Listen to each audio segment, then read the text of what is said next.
ఏదైనా కొత్తది నేర్చుకోవాలి అనుకుంటే ఒక చిన్న దాంతో మొదలు పెడతాం, ఏ పనైనా సరే. అవునా కదా చెప్పండి? మరి ఇప్పుడు నేను చెప్పేది ఏంటంటే, వంట నేర్చుకోవాలి అనుకున్న వాళ్ళందరికీ ఒక చిన్న దాంతో, ఈజీగా అయిపోయే దాంతో, రుచికరంగా కమ్మగా అయిపోయే దాంతో మొదలు పెట్టాలి.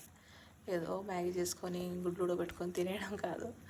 ఇలాంటి చిన్న చిన్నవి, ఏంటి, కమ్మటి పులిహోర అండి. రాత్రన్నం మిగిలిపోయినా సరే దాన్ని పారేయకుండా చక్కగా ఇట్లా కమ్మటి నిమ్మకాయ పులిహోర చేసుకోవచ్చు.